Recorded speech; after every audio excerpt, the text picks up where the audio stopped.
Probablemente todos recordemos ese momento en el que Roberto Martínez utilizó la palabra favorita del sociólogo. Es una construcción intersubjetiva a la que le adjudicas un valor intrínseco y la persigues. Sin embargo, uno de los problemas más recurrentes al hablar de subjetividad es creer que por ser menos concreto que el mundo material, es menos importante. Pero esto es un error. La subjetividad no es menos cierta que la gravedad. No es menos real que las regularidades del mundo físico. Entonces, ¿qué es la subjetividad y cuál es su importancia? Para responder a esta pregunta realicé un ejercicio poco científico, pero que nos puede ayudar a entender la importancia de la subjetividad y su relación con la vida cotidiana. Fui a la línea 12 del metro para realizar algunas entrevistas y preguntarles a los usuarios si se sienten seguros al usar dicha línea. Esta pregunta es relevante porque esta línea ha tenido muchos problemas. El más serio de ellos fue el colapso de una parte elevada, un trágico accidente en el que 26 personas perdieron la vida. Entonces, lo que esperaba encontrar era que la mayoría de las personas no sintieran confianza al utilizar la línea. Sin embargo, solo el 46.2% de los entrevistados afirmó sentirse inseguro. ¿Por qué sucede esto? ¿Por qué, a pesar de todas las fallas que ha tenido esta línea, la desconfianza no se manifiesta de forma abrumadora? Pensemos en esa realidad a la que nos afrontamos día con día. Cada vez que nos despertamos, cuando vamos al trabajo, cuando vamos a la escuela, tomamos el transporte público, desayunamos, comemos, discutimos, hablamos con un amigo, visitamos a nuestra pareja, etc.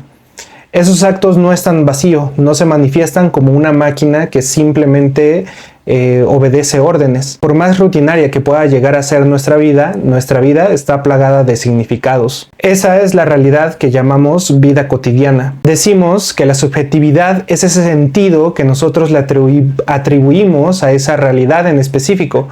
Es decir, que la realidad siempre se interpreta. Pensemos en un ejemplo sencillo, una rosa. Una rosa puede ser roja, puede ser blanca, puede ser efectivamente rosa, tiene un tallo verde, tiene espinas, tiene pétalos, etc. Pero en el mundo social esa rosa tiene un significado. Puede ser un obsequio para el Día de las Madres, puede ser un obsequio para tu novia, y en general dar una rosa normalmente significa una manifestación de amor. Lo mismo sucede con las flores amarillas.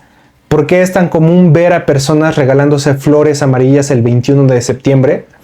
Pues simplemente porque eso tiene un significado. La realidad de la vida cotidiana entonces se organiza alrededor de aquí, de mi cuerpo y el ahora, de mi presente. Este aquí y ahora es el foco de atención que presto a la realidad. Por supuesto, me interesa mucho más entender por qué el camión que estoy tomando se está tardando más de lo habitual para llegar al trabajo. Eso me importa muchísimo más de lo que está sucediendo en la economía en China. Y precisamente porque la economía en China está allá, no está en mi aquí ni en mi ahora. Recuerden que en todas partes al mismo tiempo, los protagonistas tienen que hacer cosas inesperadas para pasar de una realidad a otra. Pues la vida cotidiana funciona más o menos así. Nosotros aprendemos la vida cotidiana como una realidad que ya está preordenada. Entiendo qué tengo que hacer para poder parar el taxi. Entiendo que debo decir salud cuando las personas estornudan. También entiendo que es un deber ir a la escuela o que debo ser un buen trabajador. Pero de ninguna forma cocino en el transporte público o aplaudo en un velorio. No porque estas cosas no se puedan hacer, sino porque simplemente no tienen un significado, o peor aún, tienen un significado que no es deseado. Hago cosas que tienen significado en su espacio correspondiente.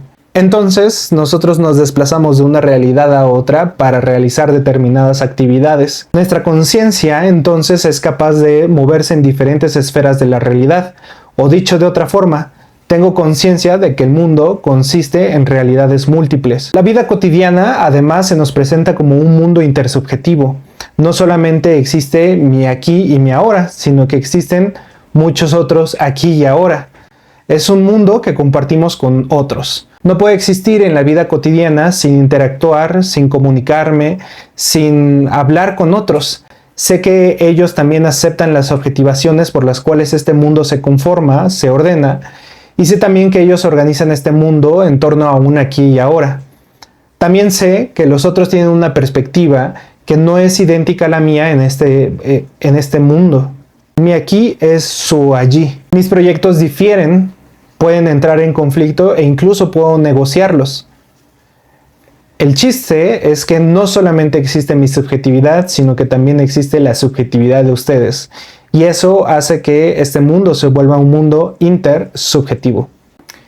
La vida cotidiana se divide en sectores, unos que se aprenden por rutina y otros que me presentan problemas. Imaginemos que el trabajo donde estás te piden que en vez de usar Excel utilices otro software que tiene más o menos la misma función. Aprender el nuevo programa solo es cuestión de habituarte a él, solo es cuestión de tomar una capacitación e incorporarla a tu rutina, no representa un mayor problema. Pero imaginemos que un día, camino a tu trabajo por la ruta que siempre pasas, presencias lo que parece ser un asalto. En ese momento se te presenta un problema y tú puedes asumir que solo fue un problema circunstancial y tomar la misma ruta el día siguiente. O bien puedes elegir buscar otra ruta para ir a tu trabajo a partir de ese día. Aunque bien puede ser que lo que presenciaste no fue más que dos jóvenes jugando policías y ladrones, o bien dos actores que estaban grabando para sus redes digitales, en cualquier caso tu rutina familiar fue interrumpida y te obligó a aprehender la realidad de otra forma, tal vez más insegura o simplemente un tanto indiferente. Volviendo al problema de los entrevistados en el metro, algunos argumentaron que se sentían seguros porque veían las reparaciones que se estaban haciendo, pero la mayoría señalaba que no tenía mucha relevancia para ellos y que lo más importante era poder moverse rápido. Algunos incluso sostenían que, aunque la seguridad es deseable, no preferían la seguridad sobre la fácil movilidad.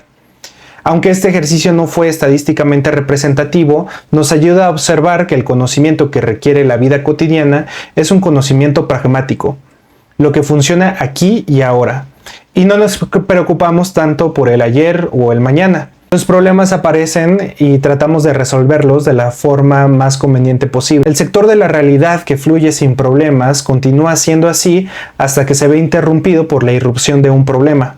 Cuando esto sucede, la realidad de la vida cotidiana busca integrar el sector problemático dentro de lo que ya no es problemático. En busca de una solución pragmática para superar el problema, la mayoría de las personas encuestadas, el 76.9%, afirmaron haber buscado o estar en proceso de buscar una ruta alternativa al metro.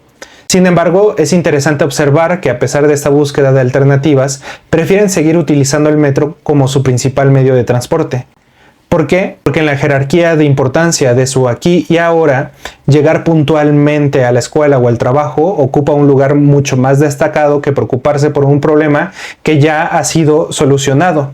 Este ejemplo nos ilustra cómo la vida cotidiana adapta y prioriza las necesidades inmediatas y prácticas sobre los problemas pasados, demostrando una vez más la estrecha relación entre subjetividad y nuestras decisiones diarias. En resumen, la subjetividad y su relación con la vida cotidiana son fundamentales para entender cómo interpretamos y experimentamos el mundo que nos rodea. Cada uno de nosotros atribuye significados a las experiencias o las acciones que realizamos, y esto es lo que da forma a nuestra percepción de la realidad. La vida cotidiana, esa que siempre vivimos, se compone de una serie de realidades interconectadas donde la rutina y los problemas se entrelazan constantemente. Esta comprensión nos permite comprender y apreciar que la subjetividad no es menos importante que los fenómenos físicos. De hecho, es esencial para nuestra existencia y toma de decisiones para un mundo que está repleto de significados. Por lo tanto, recordemos que nuestra cotidianidad está llena de subjetividades. Y esa subjetividad es la que da vida y sentido a nuestra experiencia diaria.